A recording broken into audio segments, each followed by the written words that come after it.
What if time alone itself doesn't actually heal you? Have you ever heard somebody say that time heals all? Maybe this is just something that we've been told and we've learned to believe over time. But based on everything that I've learned about the entire dynamic, it's actually far more complex than that. Time away from something can definitely alter your psychological dynamic to that thing. If it's a thing, if it's a person, it doesn't matter what it is. But time away from something will change the way that you see it, the way that you perceive it. Because when you are in a relationship to that thing, whether it's a thing or a person, that is a very specific way. And when you are away from it, that is also a very specific way. But there's something much deeper that goes into this whole dynamic of actually healing from something. All of this goes way back to childhood. And what I'm going to say here, I'm going to use specifically something that I talk about regularly, is a survival-based childhood. When someone's raised in a survival-based childhood, they're raised in fight, flight, freeze, fawn. When they are not granted healthy boundaries, individuation, and differentiation, or as I like to refer to it all as the healthy triad of childhood, the way that their relationships end up tend to be vastly different from those that were raised in healthy childhoods. They tend to enter relationships with people and also form relationships to things that are unhealthy. They might utilize things to avoid because they learned that pain is too painful to deal with. Emotional pain, that is, of course.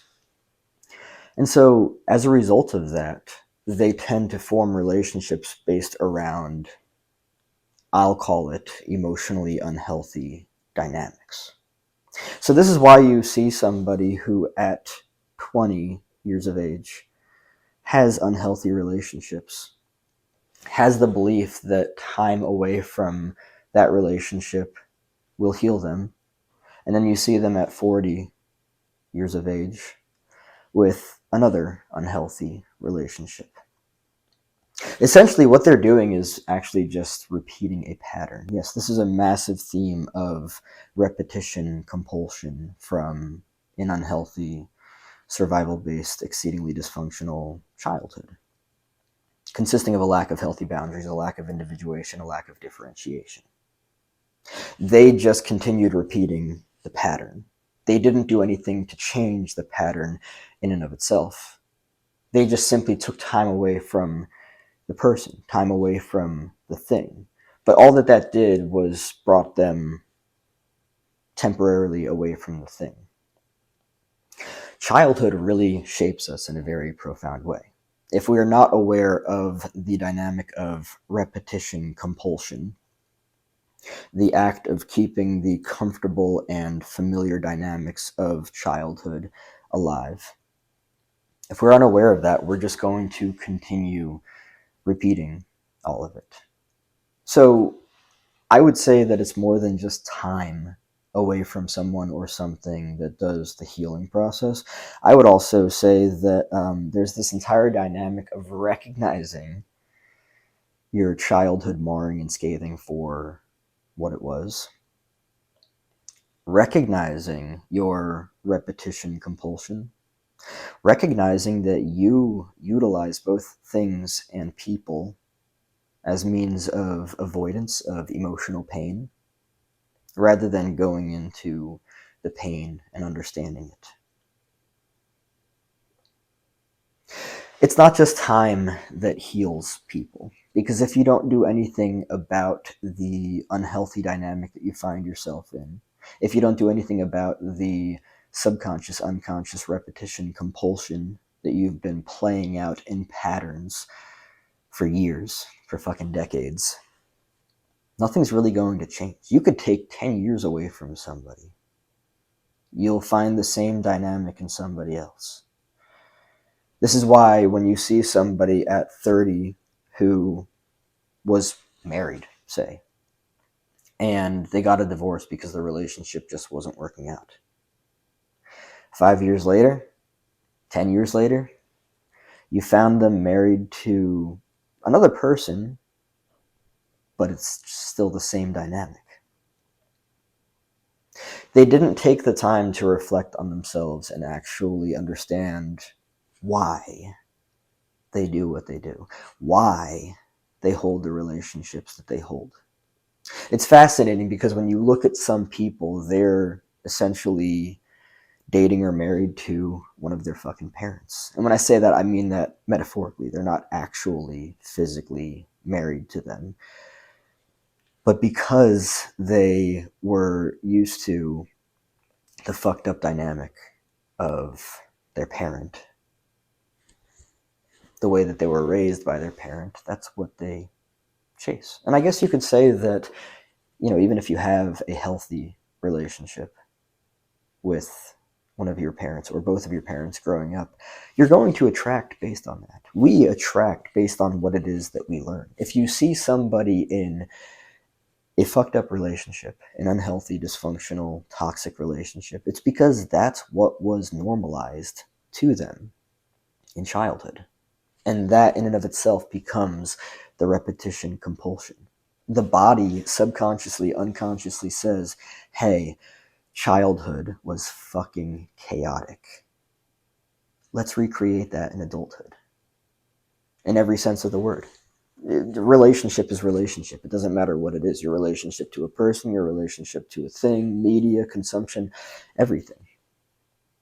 It is your desire to keep that unconscious and subconscious desire to keep that alive because it's comfortable and familiar.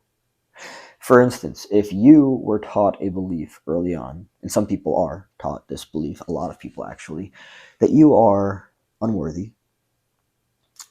you're going to seek in adulthood people that reinforce that belief in you. They're going to give you a half-baked, unhealthy version of love. But it's also a dynamic that they learned in and of itself. And I hope that this is making sense because it's very important to understand. You could be in a relationship with somebody. It could end. You can take 10, 20 years away from them. If that's all that you do, you're still going to find another person that is just like another version of the person that you were with before. None of this stuff changes just with time alone. Like drastically changes. Like, it needs to get to the point where you look at the person that you were with previously and you recognize, oh, wow, I was with that person because I didn't see my own sense of self-worth.